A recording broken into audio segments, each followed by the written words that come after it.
By 2032, ACT will empower 20.2 million more learners to exit high school ready for post-secondary and work opportunities. We will concentrate our work around 5 strategic pillars: build, inform, connect, mobilize, and partner. We are collaborating with key stakeholders to bring this bold new vision to life. We've got our work cut out for us, and with your support moving forward, we will make it happen. Hi friends, Angelica Vanetta, co-chair of Inclusive ICR.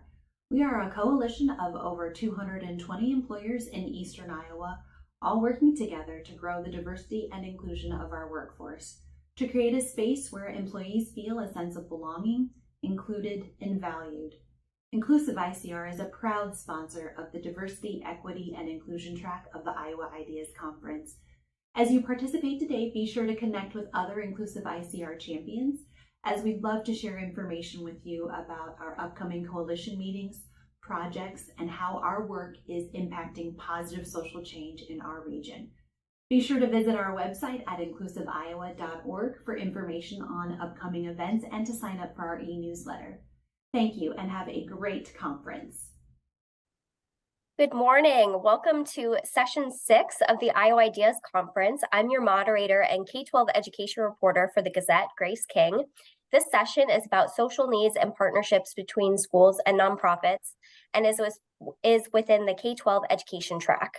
I want to start by thanking our sponsors, ITC Midwest, Cedar Rapids Bank and Trust, and Inclusive ICR Iowa. I remind you that all of our sessions are being recorded. If you have any questions and thoughts you would like to share, please pop them into the chat and I will share them with our panelists and our audience. During this session, we'll discuss how schools connect students and families to resources through community partnerships. Our panelists are Damian Thompson, Director of External Affairs at Iowa Safe Schools, Maggie Hartzler, Clinical Services Director at Tanager Place, and Steph Stolkin, Development Director of the Zach Johnson Foundation, who also has experience as a classroom teacher. Welcome, panelists. Thank you so much for being here. Thanks, Grace. It's a pleasure to be here. Thank you. Let's start by talking about how your organizations partner with schools. Can you also explain how you entered into these partnerships? Maggie, I'll let you start. Yeah, so at Tanager, we have a lot of different ways that we partner with schools, but one of the biggest ways that we do that is we provide therapy to kids in the school building. It really helps decrease a lot of barriers and increase access to care for kids to get their mental health services and their mental health needs met. And this really started by a school struggling and really, in a very sad way, losing some kids from suicide, and Tanager reaching out and saying, we know you're hurting right now. We know that your community is hurting. How can we help? And they said, could you send a therapist? We've got kids who are really struggling. And we did. And, it turned into this really great partnership that expanded into other districts because schools saw the power of having folks in their buildings that were able to support kids in that way. And then in turn, help support educators as well. How long ago did these partnerships start? Yeah, so about a decade ago, and we started in like one district 1 day a week, and then another district 1 day a week, and it really quickly turned into 5 days a week. That is a full-time person in your building, and we're in 11 districts across Eastern Iowa and in over 60 buildings. Fantastic. Damian, tell me a little bit about Iowa Safe Schools and how you partner with our area schools. Absolutely. So Iowa Safe Schools was founded in 2002 by members of the Civil Rights Commission who wanted to address the problem of bullying in schools, specifically amongst the LGBTQ population in the student population, because then and even now we see consistently in the data that LGBTQ students are the most marginalized in our schools, both by other students and actually from educators as well, which is unfortunate. So we work in schools over 10,000 students every year we serve in all of Iowa's 99 counties through our GSA network. So Gay Straight Alliances or Gender Sexuality Alliances. We partner with those after school groups, which are student led, but have advisors to provide direct services to those students, whether that's victim and anti-bullying supports or more foundational resources to the group in terms of being able to grow and be supported by their admin teams.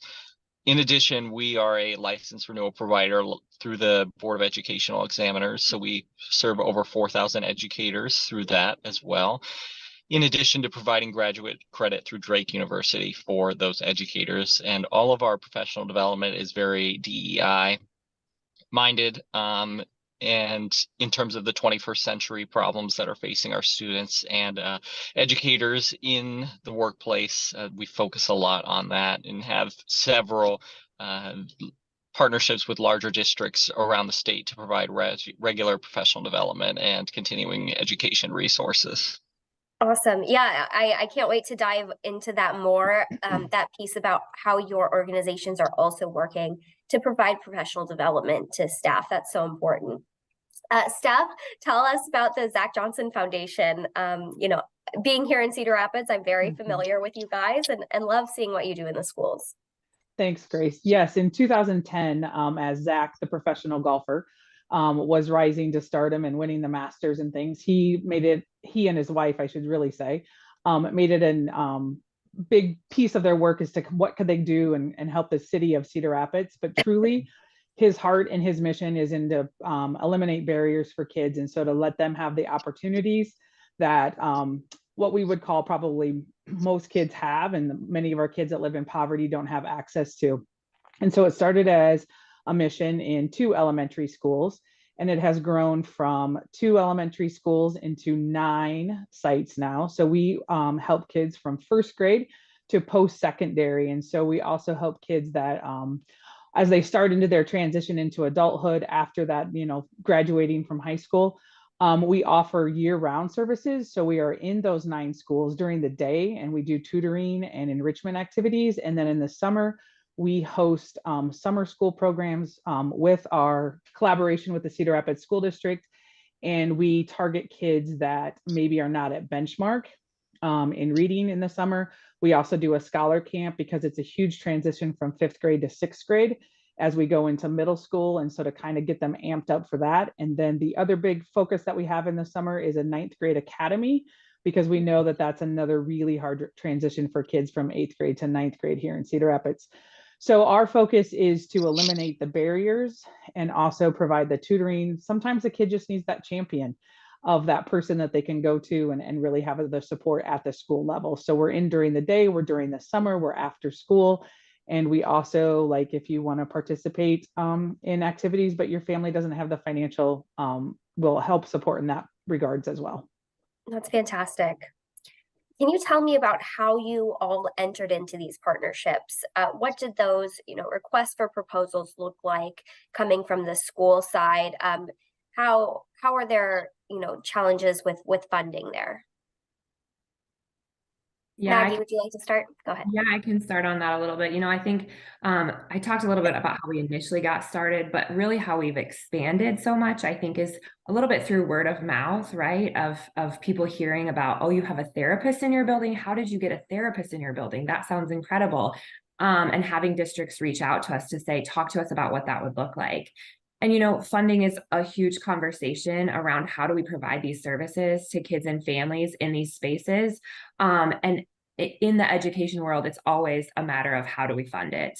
And so for us at Tanager, in order to put therapists into buildings and serve kids where they're at, we look at a lot of different funding sources. So we bill insurance when we can bill insurance. We look at grants. We also are a partner with the district. So we ask the district to support with their dollars, because we believe that together, if we're both in this in lots of different ways, we're better partners. So lots of different funding sources and ways that we fund this. But ultimately, we know that that's always a conversation that we have to have with districts about where do the dollars come from. Awesome. Damien, how does Iowa Safe Schools work with those partnerships? Yeah. So we have some outstanding uh, both small dollar donors, corporate donors, foundation folks, as well as the federal government crime victim assistance division administered by the state attorney general that provides a substantial grant to go to schools around the state and serve those 10,000 students annually. So really making the connection with those GSA leaders and advisors has been a long time spent working to build those connections. So we were initially launching this program in 2016. And so since then, it's really been a lot of cold emails, and especially with the high turnover in public education, that advisor can sometimes be the only constant connection, and we're seeing a lot of folks leaving public education space. So it's constant work every single school year and even semester to stay on top of our listserv and stay in touch with these students. But it's crucially important more than ever that we're able to provide the services that we do. And I'm very proud of my team for being able to do it fairly well.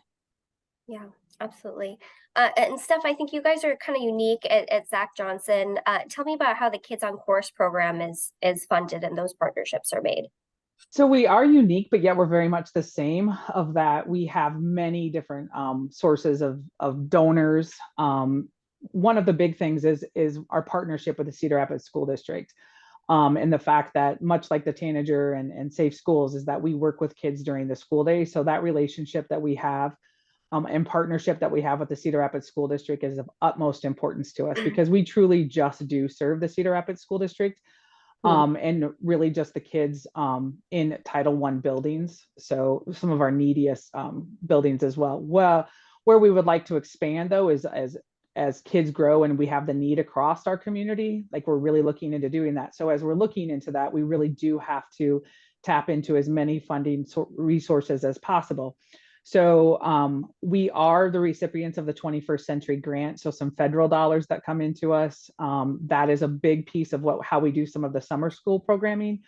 We have the in-kind donation of like facilities from the Cedar Rapids School District. But then we really hit our boots on the trails like you guys do of grant writing. We have phenomenal private donors in our community. We have corporate donors. I think I have just made this transition from the education world into the nonprofit world. I think I have a unique perspective in that is the fact that I get to work with like the Tanager people in the classroom and I get to see the phenomenal work. I get to see what happens when we have safe schools and we have kids that are in that realm that are truly supported. So it's awesome for me to now be on this other side of it and being like, wow, we have to raise the dollars, but then I think the most overwhelming part for me is truly how generous people are in our community when we can tell the story. There's always a need, and we can always go out and find some people. But if there's people that want to donate, we have amazing nonprofits here in this state that are always looking for funding.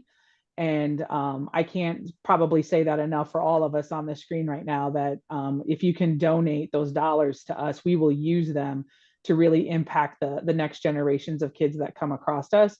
And that has been one of my biggest pieces of coming into this world of the kindness and the generosity of many different organizations and people in the state of Iowa. That's fantastic. That's fantastic. Tell me about why you believe schools are increasingly turning to nonprofits to help meet the needs of students and their families. Oh, I can take that one. Go, Steph. Because truly, like I just said, I am just coming from the Cedar Rapids School District after a 27-year career. And I'm not the teacher that was like, I'm dying to get out. That is not it at all. It was truly, I wanted to see the other side of it because I did work with the Zach Johnson Foundation for 9 summers and doing that. And I love it and I believe in it. And I wanted to impact even more kids. Education is a different world right now of it's hard, right? And that the funding sources are truly like a government kind of thing and every dollar really matters and we have to think about that. And even when you're in the education world, you're looking for other funding sources, but you turn to a PTA, you turn to some families that support you. You have fundraisers. So even though it's not completely different than what we do in this nonprofit world, what I see is that we in the nonprofit world can bring in some of our expertise and really be able to focus on things and not have to necessarily get kind of muddy um, with some of maybe the politics of it. We're truly student focused is how I feel about the Zach Johnson Foundation, and we get to provide for them, whether it's a pair of shoes and I don't have to wait for the campaign or for someone to donate shoes to the school. We can go and find them. If they need to be able to attend soccer practice, we just find a ride. And we just make things happen without maybe having some of the strings attached. Yeah, I think I can jump in here too. One of the reasons I think that schools are partnering and should partner with nonprofits is that, we have our expertise. Mm-hmm. So when I think about schools who have tried to hire their own therapists, there's a real challenge in that because they don't have the system and the structures in place to provide clinical supervision, oversight for ethical, like adherence to ethical codes. Like there's a lot of pieces that go into that, and schools should not be asked to do all of that. I think that we kind of live in a time where schools are the catch-all and educators are the catch-all, and they've been asked to be the chauffeur, be the person who finds the shoes, be the person who's the mental health support. And that's not fair or sustainable. And so partnering with those nonprofit organizations that have the resources, have the structures already put in place to provide those services just takes a little bit of weight off of schools and takes weight off of the adults in those buildings, that they don't have to do all of the things. So I think that's been one of the what I see as the greatest reason for schools to partner with nonprofits. Absolutely. And if we talk about all of these needs that students have, they can't learn until some of these things are met, till some of these things in their families are met. It is so important to their learning. And Steph, I'm sure you've experienced as a teacher trying to meet all of that, especially that social, emotional, mental health piece that I'm sure you did a fantastic job, but that wasn't what you were trained for. Mm-hmm. And sometimes you need that extra help from those professionals. Absolutely. And you're exactly right that teachers go above and beyond. And Maggie, you just said it so well, of that our educators are working and we're maximizing everything that they can possibly do. And for the community to come in and be able to help in different ways, it is an amazing opportunity that we have and that schools need to take advantage of. Yeah, absolutely. We have a question from our audience here. How is recent legislation affecting your work in schools? Most specifically, Iowa Safe Schools. Does the anti-LGBTQ legislation pertain to other agencies that partner with schools, or is it a good way to support those students when schools' hands are tied? So Damien, can you talk a little bit about how this might impact Iowa Safe Schools, the legislation? Yeah, and I would just, this is a great bridge in terms of your previous question. I would build on what Maggie said in terms of the expertise that we offer, but really fleshing out for folks watching that I don't think it's a controversial statement to say that public education in Iowa is facing more attacks than it ever has, whether it's with a voucher bailout scheme, attacking LGBTQ students, or really the common thread amongst all of these, I would say, is just creating more unnecessary red tape for educators and administrators. And not only doing that, but really setting them up to fail in many ways by creating that red tape and then not providing any sort of guidance from the State Department of Ed on many of these anti-LGBTQ bills. So there's a lot on educators' plates right now, and we're here to at least use the limited expertise that we have to take a little bit of stress off of those who want to serve our future generations, which we admire and appreciate so much. In terms of the ways that this is affecting our work, we're spending immense amounts of time on phone calls or actually driving to districts with administrators and educators, providing them I wouldn't term it guidance per se, because we are not a legal entity. We don't have an attorney on our team, but we do consult with a lot of attorneys externally. And we really seek within the law as it's written, and again, without any sort of actual guidance from the State Department of Ed, how we can reduce harms while abiding by the law, right? So there are ways that we can go and reduce those harms by abiding by the law.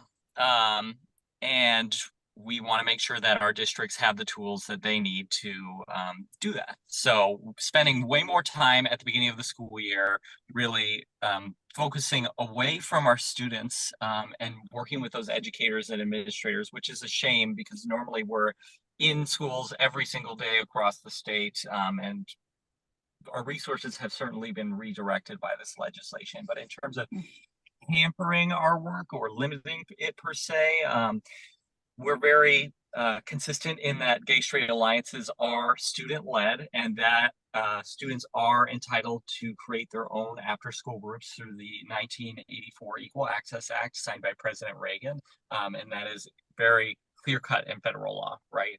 And our administrators know that, our State Department of Ed knows that, but it's more really a chilling effect on whether those GSAs are able to, for example, promote. Had a lot of questions in those mixed middle school buildings, not to go down a huge rabbit hole, but a lot of these restrictions are on K through 6, right, or K through 5, and sometimes those buildings in smaller districts intersect. So we have this weird space where, well, if I'm an 8th grader and I have a GSA as the president, but I have these younger students, am I allowed to put up posters in the hall? And the answer oftentimes is no, that we're seeing. And again, this is further complicated by just the ultimate lack of leadership and guidance from our State Department of Ed willing to engage on this. So it's really kind of a buckshot in terms of attempts to address these issues at the district level. That lends really well to a conversation I was having with panelists yesterday on the Tools for Unique Needs of Students panel.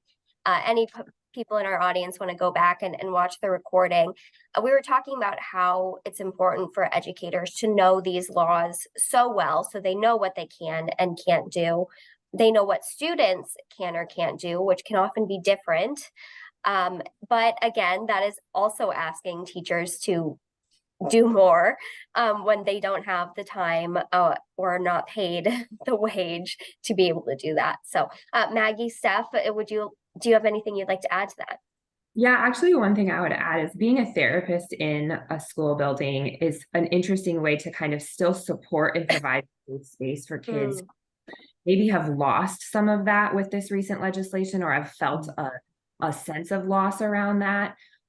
Because as a therapist, our folks are following their ethical codes, their regulations. They're getting consent from parents to provide this therapy. So it protects us a little bit to provide some of that support for those kids in the school. That's not the school providing that support. It just looks different. So we have some other protections and some other unique ways to provide that safe space for kids. And we're protected by that because parents have given us consent, guardians have given us consent to do that. So it's important more than ever now to have that safe space in schools. And I think we're really happy to be able to continue to provide that for kids. Yeah, I think it's one of the things too, as we're in schools and a nonprofit, is we are in a unique position of with the laws and how do we help kids. And we've had to wrestle with this a lot this fall about how are we going to handle these. And you know, there isn't clear guidance, like you said, from the Department of Ed and things like that. So we've had to really come and really put the kids at the center of this and the needs that they have, and then really be kind of elegant about how we walk this, because we do serve kids from so many different backgrounds and beliefs. And we in Cedar Rapids serve a huge refugee population and immigrant population where we're at. And that, you know, just as long as well with all the other things, that comes with many different things. Like we had situations where a father left a home and we had a kid that school attendance is not a big deal when you have to earn the wage that your dad's just left the household with. And it was interesting yesterday was a conversation about this kid needed new tires on his car, and that's way more important because their family needs a car than going to English class. And for us to be able to be that safe place and that guidance for them, and that, to have that conversation with them of short term, it looks like the tires are the biggest things, but long term, your high school diploma, and to have us in the schools to be another resource for these kids is super duper important. Absolutely. You've all touched on this a little bit, but can we dive deeper into how nonprofits help meet the needs of families, help eliminate barriers to their learning, their social and emotional needs, and through advocacy? Yeah, I can jump in on this. I think the biggest way that having a therapist in a building helps to help families is, man, it is tough to get your kid to a therapy appointment every single week. When you've got to miss work, you've got to pull them out of school, you've got to figure out transportation, all of that. There's so many barriers to accessing that. But when you place that person right into the school building, helps so much with kids and families. And that's all families, right? Like I could have for me, myself, and my kids, it's a lot of work for me to take off time and get my kid to appointments. So that's one way that I think we really impact access to care and eliminating barriers for families. Maggie, I can only say like woohoo on you on that one, because coming from a school that had a teenager worker that was there 3 days a week, the access that some of our most difficult families, because of transportation, because of taking time off, is not a possibility because they have to earn that paycheck. The being in a building is so incredibly important. The willingness of our families to sign up for those services was like an instant, because like, oh, you mean like it was a realization. I don't have to figure this out. I don't have to rearrange my whole schedule. Yeah. And I'll also then say it from the other side of what I saw for families. It increased their participation at school, because it was a resource that they felt the school was giving them when we knew that it was an outside provider. So I think truly what we do then too is make that, as nonprofits in buildings and helping to do this, we make that family school connection so much stronger. Yes, and I see that in so many different ways, right? And schools benefit from that, and nonprofits benefit from that. There have been times where, as a provider, I can't get that family to engage, but I know there's somebody at the school that absolutely has a relationship with that family and they trust that person, and I can use that person to help me bridge a relationship with that family, and then vice versa. So I think, again, having these services provided to kids in the school system, it benefits both the provider and the school for sure. Yeah. Absolutely. Damien, would you be able to talk about your experience, how you see, Iowa Safe Schools helping to meet those social emotional needs and advocate for families? Absolutely. So, in the last couple of years at the legislature and really nationwide in discussions of LGBTQ youth, we've really seen this, what I would call a false dichotomy of parents versus schools and parental rights, right? And so in this time, we formed a parent and family support group. And we actually have many parents across the state that are very active in that are either parents of LGBTQ students or are LGBTQ and have that family structure as well. And they really feel like they've been sidelined in this discussion. Ultimately, they feel like the curriculum that they would want their students to have to ensure really that 21st century worldview or access to literature, or even being able to acknowledge that, hey, I have two moms in the classroom, has really been chilled in our classrooms across the state. So we've been working one-on-one with those parents and families to ensure, again, that where we can within the law, we need to be supporting those students, because ultimately, in again, this false dichotomy of parents versus schools, we're really losing the most important voice, and that's our students. Schools are meant for students. They were created to make our future generations a more successful, create successful outcomes, right? So we worked really extensively with a few hundred parents and educators, or parents and families across the state. And in another way, which isn't directly related to education, but we have spent an immense amount of resources connecting parents of trans kids who receive gender affirming care across the state with new providers out of state.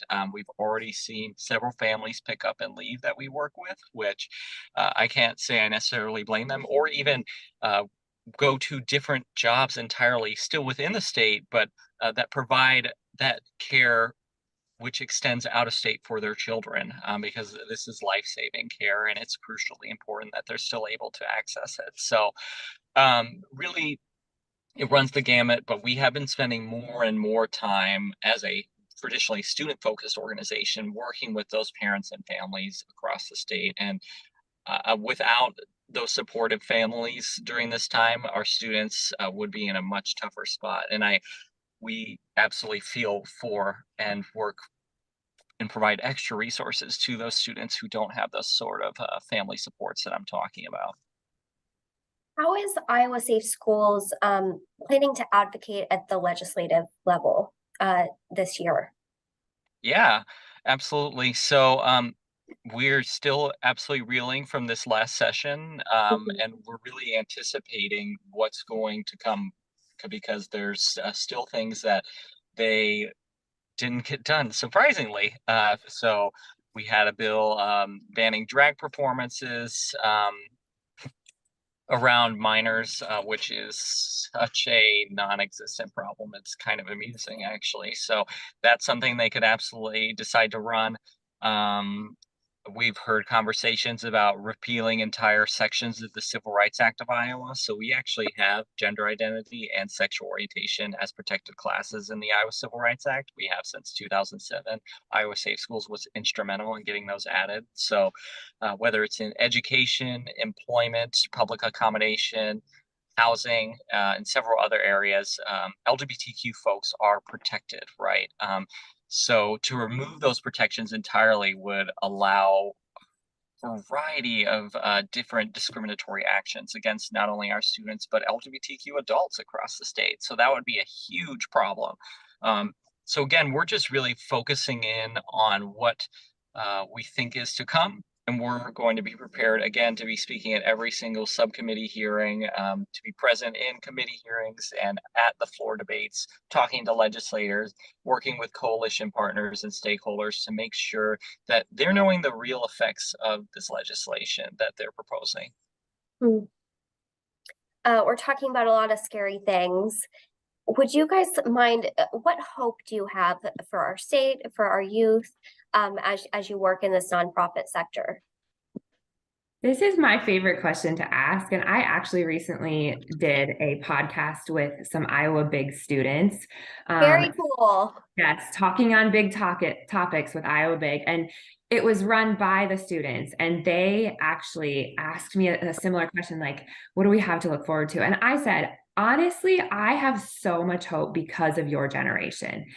We have so many kids that are the most compassionate, empathetic, inclusive kids I've ever heard and seen. And I think that there are very beautiful things to come because of these kids. And so right now, yeah, absolutely. There's a lot of scary things happening in our state. And we have a lot of hope just in these kids that are coming up and pretty soon going to be able to vote and make their voices known. And yeah, they are wonderful. And I'm really excited to see how they're going to rescue us. Grace, I love this question because this is one of the reasons I did leave public ed, because I get to be an advocate in ways that I've never gotten to advocate before. And I mean that because, and I'll say this, like I believe that the number one social injustice is that we're not teaching kids to read. And if we can really go after that, like at the legislative level, as we're cutting funds to education, if we can get kids to read, we're going to get kids to be dynamic people in our society. And we won't have to build the prisons. We can build modern schools without having to have huge bond issues that are so Amazing. controversial. Yes. And yeah, right. So we really have to start talking about these things too. And when we have kids that can read, they're going to be able to understand that some of our rights are being like completely smashed right now. And so that to me is the fact that I get to advocate, for amazing kids, just like Maggie said. I get to every day interact with kids now at all different levels, from 6 to 22 now, of kids that are empathetic and caring and kind. But kids that learn and take in information and in a different way than I do, because they're in a digital era. They've also have had a huge impact because if you think about a first grader or a second grader, they may not have gone to the grocery store until they were 4 or 5 because of COVID. And you think about some of these experiences that they haven't had, but how we can go in and help schools like really impact them by giving them the experiences and the availability and access to things. That is what I have the hope for in the state of Iowa. Well, I just want to remind our audience, please ask questions. We're about halfway through this conversation. Steph, thank you for talking a little bit more about, your transition from being an educator to a nonprofit. Can you tell me the difficulty of that decision? You were a teacher for a couple decades, I understand. Yeah, so I was a teacher for about 18 years, and then I was an instructional coach. So truly like trying to do the professional learning, do the data, guide the instruction that happens in schools. And then how did this happen? I love to say that it was an opportunity that was presented to me, and my mouth hit the floor and I'm like, let's go. It just came at the right time in my life as well. Because as you guys can probably tell by the way I speak, I am an advocate for kids. And I'm also an advocate for educators too, because I've been on that side for 27 years. It is a huge shift because now instead of really doing the work of like getting a kid to learn how to read, I'm really daily digging into how do we get people to give and how do we get people to give to nonprofits when the political arena is so kind of tough right now. And so really then having to look and to dig for resources to make these great programs really happen in our state. So I appreciate the fact that we have platforms like this that give us the opportunity to speak to a large audience, because we do live in a state where we have people that are generous and capable of supporting, I'll say the three of us on this, but even bigger than that. And so I would really encourage people. That's been the biggest shift for me, is to really be able to really go from kids to having kids involved, but really being able to impact them in a different way.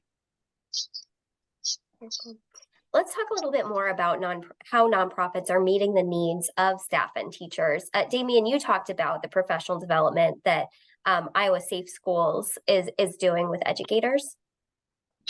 Yeah. So for any educators or school support staff or admin on the call, we provide over 50 online courses in our Safe Schools Academy, which are really, again, related to a variety of diverse issues that are affecting students in the 21st century classroom. So whether that's students who have encountered homelessness, LGBTQ students, students facing bullying or discrimination in schools or in the community, we want to give our educators the best tools possible to support those students, not only in a social emotional way, but working with their admin teams to resolve or mitigate any negative issues that might be affecting their ability to learn, which again is the most important thing in our schools. So we're very proud of the programming that we offer. In addition, we provide these same courses through Drake University as graduate credit for those folks seeking to move up the pay scale or earn their master's. And furthermore, we take a lot of the same topics and same tools that we provide for over 4,000 educators every year online and trickle those down to districts. We have several contracts, our biggest one with DMPS, to provide continuing education and professional development. More so this year, we've noticed, again, spending time navigating a lot of these tough new pieces of legislation with our educators who have questions about what to do about someone asking for a nickname change, even if they are a cis student who is James and wants to be called by Jim. Right. There's a lot of hesitancy now we're seeing from our educators, which, again, moving back to the point, we're just putting so much unnecessary work on our public education's plate. And it's made what has been a tough profession even more untenable. So we really work hard through professional development and through the other programming I talked about to work with those teachers and school support staff and admin and have their back where we can. Maggie, what does that look like at Tanager Place with therapists working with educators? Yeah, so I think one of the ways, the biggest ways I think that it helps educators is feeling like they don't have to be the therapists anymore and that they actually have a therapist that they can refer a kid to. But I think another way that having that nonprofit connection in your building is that you have a linkage to other services and other supports. And so Tanager doesn't just do therapy, right? We have prevention work, we have we have other services in the home, community services, medication management services. Having that nonprofit linkage allows you to link back to all those other services that are happening at Tanager. And so teachers, again, don't have to feel like they have to go out and find, I don't know what the resources are. I don't know what this looks like to support this family in this way, but they have somebody in that building that either knows the answer or can find the answer and link that family to what they need. So I think it just takes so much pressure off of educators. And the last thing that I would say is, I think educators want so desperately to do what's best for kids. And when they have a kid who's struggling with trauma or mental health or intense needs, they don't always know what that needs to look like, how they support those kids in that classroom, because that's not what they've been trained in. That's not what their education was surrounding. So having that person who can come in and say, here's what I'm seeing that this kid is struggling with. Here's some interventions that you might try in the classroom that might help this kid feel safer, feel more calm, be more grounded, and be better able to learn. Teachers they want that so desperately. Anytime that we go into a space and we say, here's what we're seeing, here's some things you can do, they just eat it up because they want kids to be in a space where they can actually learn in their classrooms. In your partnerships with schools, how have you noticed, are there different needs between urban and rural school districts, and how is meeting those needs different? Yeah, I'm guessing Damien can talk about this a whole lot because he already sort of touched on it, but I'll touch on it a little bit from our perspective. Is resources in our urban areas we have more access to all sorts of different resources, but mental health resources for sure. It is so much easier to find a therapist, find a med provider, find community-based resources in those spaces. But that doesn't mean that schools don't have to be really intentional how they're using their services. Because there's so many resources, schools, and I say so many, it's in relation to our more rural spaces, but because there are access to more resources, schools have to be really intentional about knowing how to navigate and push kids to the right spots. And so that becomes kind of what they have to navigate in those rural or in those urban spaces. And then in those rural spaces, it's, man, we just got to optimize what we've got. There are not very many providers. There are not very many folks who can see kids for psych medication. And so it's really trying to find what's closest and find what other resources you can use when you don't have something close. Telehealth and the one good thing that came out of COVID is realizing that we can do a whole lot of things this way. And so being able to support kids and families in those rural areas to access some of those services when they're not right in their community. Yeah, Hey, Damien, I'm going to kind of, go ahead. Everybody. Go ahead, Steph. No, I was just going to say, even though I kind of feel like, because I have only been in the Cedar Rapids School District, and that is that we are somewhat so large sometimes in some of these populations that need things, that even though we have the services, we expire their capacity very quickly. And so that is something that I noticed. And then once the word gets out, that true. like, right, like we have a tanager, well, we want a tanager, and I see that, and then it's kind of like, shh, don't tell anybody, like, there's only so many therapists. Exactly. And then I will also say that even in an urban school district, it has changed drastically, with even in the last 5 years, 10 years. And then if I go back to my whole career of 25 years ago, wow, we are in a very different situation. And I kind of touch on this of like the immigrant population, the refugee population, the poverty that we see.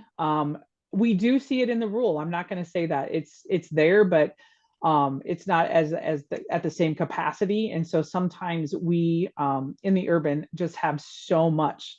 Like we can only serve so many kids, and that breaks my heart. And then people ask, well, why don't you just keep expanding and keep expanding? And the resources aren't there either. And it's even financial resources, but also people resources. We get kind of maxed out in the urban as well. Yeah, I Damien? would say a really great illustration of the resource scarcity and the urban-rural divide that we have seen is in talking about the harmful legislation that so many people in the education space are having difficulties navigating. The Department of Ed has just told districts, just talk to your general counsel. Well, the majority of rural districts don't have a general counsel. Their district staff is pretty much a superintendent and a few admin folks. They don't have an attorney to consult on these sorts of things, right? So even when it comes to the basics, like the Equal Access Act I mentioned, which has been around since the 80s, a lot of our rural districts don't necessarily know the ins and outs of that, or they think that the legislation of the last session would restrict those student-led groups, which again conflicts with federal law. And our organization is not here to be a gotcha or get folks in trouble, but we are just working really hard over time with our districts to make sure not only are we reducing harms, but we're not overly restricting rights that are already enshrined in state or federal law or aren't even touched on by this legislation. There's been kind of an overcorrection in some aspects by some districts that we've been seeing. So really been working hard in urban, but mostly rural districts that just those supers and those admin teams don't have the time nor the staff or resources to be diving deep and thinking about what the implications of this legislation is when they've got a school to run day to day. Absolutely. We have another audience question. Could our panel talk about the attempt to eliminate social and emotional learning in schools? This person says that when they served on the Children's Behavioral Health Board, they got strong pushback from legislatures to do any screening or preventative programs or services because parents don't want their kids labeled. I mean, this breaks my heart a little bit. I think, Grace, you and I actually, I think, had a conversation about this a while back about how important social and emotional learning is for our kids. And, you know, Steph, you touched on like how different life is post-COVID and how much stuff kids missed out on because of COVID. And man, if we take out social emotional learning from our education system, I think it's just really going to hurt kids. And if you really want to know, like Tanager really, as far as advocacy for kids, we're going to look at what is best for kids. What does research say is best for kids? And over and over and over again, we know that an adult's success in life is deeply rooted in their social and emotional intelligence. If I have emotional intelligence, I am so much more successful at my job, which makes me have so much more access to resources. I have much healthier relationships, which has a great impact on my overall health, physical, emotional well-being. And so to pull that out of schools is just, man, it really just breaks my heart. And I'll come to it from like the total teacher lens of you can't teach them anything to learn how to do math or to read or anything until they are safe and their brain is in a place that they can even receive any of that information. So the environment that you create. So when this kind of comes up, I always think about, this might be someone that hasn't been in a school lately, because this is like 90% in a school's role of like, we're teaching kids how to do life.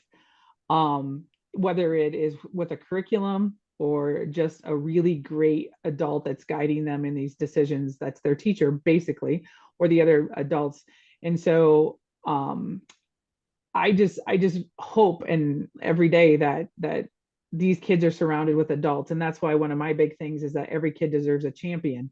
All four of us probably here on this panel we could probably call out 5 or 6 champions that we've had for us in our lives. And so ooh, I get a little worked up on this one. Because every kid does deserve, and it doesn't have to be like so outrageous. And people think sometimes educators are doing things outrageous in classrooms. And I want to say, we don't got time for that. You might think it's happening, but we ain't got time for that. But even how you interact, and it was my goal every day when I wasn't in the classroom, like every kid got to be seen by me. A kid never walked by. So also like to lead by example.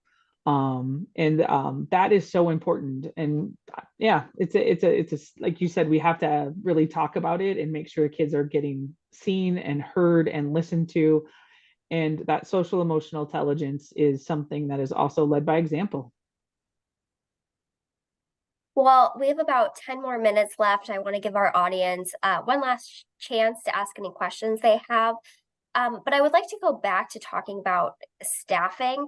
How do these school partnerships impact your staffing levels? Does it provide you, the funding to add additional staffing? And then, of course, we talk about the teacher shortage. There's just as much shortage of workers in the social services agencies. So I'll let you guys take that.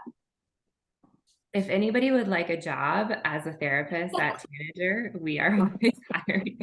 I mean, it's the same thing. And it's helpful that schools understand that challenge, because they're having the same challenge that us in the helping field are having as well. So they understand that we're short-staffed and we're trying to hire. But, I think for us, schools have been such a space where that service has been so wanted and so needed that it's just exploded. We went from 2 therapists in schools to like 40 therapists in schools. And so it hasn't necessarily helped us find more, but we've had to find more folks. And I think that's a wonderful problem to have, that we just continue to expand.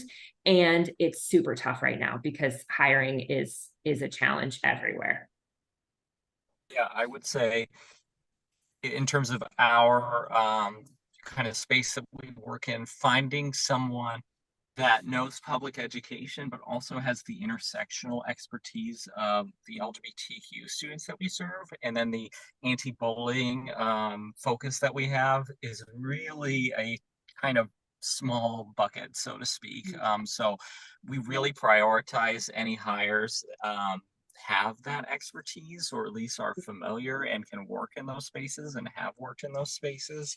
And it can be kind of a big reach. Right now, I'm proud to say all of our staff are excelling, but when we do ultimately expand, because we are hiring for more student support staff, it can be difficult. We have a great support network, a lot of folks that are retired educators or folks looking to get out of public ed that want to do the work that we do, but it does take a very special kind of person, and there's just not very many of us out there. So that is kind of the biggest issue that we run into. In terms of the student-led work that we do, that is something as a nonprofit that we regularly really honestly take a loss on. It costs a lot of money to drive staff and reimburse them, pay for meals, gasoline, and any actual physical, printed, or other resources that we provide to those GSAs. But that work is really the bread and butter of our mission, and so it will continue as long as we have great community supporters, whether it's small dollar donations, foundations, or the other grants that we receive. That work is truly life-saving for many of our students. I would say, as a nonprofit person now, and it's one of the pillars now of our strategic plan for the Zach Johnson Foundation, is to be able to pay staff like a livable wage, and to be aggressive to get some of the best, because it is so competitive, the market, to get good employees. And so that has been a target of like our research and what we're really looking at. And we're blessed with a board that believes in that. But then our tutors and things like that we hire as independent contractors, like that's harder to come by, because teachers don't want to put in another hour after school. And but with some financial incentives, like sometimes they have to, because it replaces maybe being a bartender on a weekend or something like that. So to really be competitive too, that comes back to you have to raise more funds and you have to have more resources. But that is truly something that I know in our nonprofit world we've really had to talk about, was a livable wage, because it hasn't always been that way in the nonprofit world. So that's something that's really impacting us as well. Maggie, you said Tanager Place went from like 2 to 40 school therapists. Some of that would be paid for through billing insurance, but do schools pay for those services too, in a way? Can you talk about that? Yeah, so schools put some dollars towards that because again, like it's a shared business model essentially. It helps your students, your families, your teachers. And so we really do want schools to invest in us, and we believe that what we provide is worth investing in. And so yeah, so it's both of those things. And we have, some districts are larger, they have more resources, so they can support more therapists, and we have other districts that have had to be really creative about how they fund that. They use their at-risk dollars, or during COVID there was ESSER dollars that was really focused on social and emotional wellness for kids. And so there have been a lot of opportunities in the last 3 or 4 years with some of those COVID dollars that have helped fund some of that, and moving out of that, it's a little bit nerve-wracking of where are those dollars going to come from, because now that schools have seen how important and impactful it is, they want to continue to support those efforts. So we're constantly in conversation with districts about how does this work? What are you able to support? How do we stretch those dollars to get the best services and needs for what you can put dollars towards? Yeah. Education leaders also continue to say that the school funding model fails to keep up with inflation. They can't pay enough. They don't have enough to cover services like this. Is there additional concern there year after year, especially as we see schools per pupil, rate declining as well? Yeah. I think Steph talked about this as like how important it is for us at nonprofits to pay a livable wage. And we've had to increase salaries because that's the right thing to do. At Tanager, I know we've had lots of conversations and lots of ways that how can we get more dollars into the hands of the people who are doing the work, because they need it and they deserve it.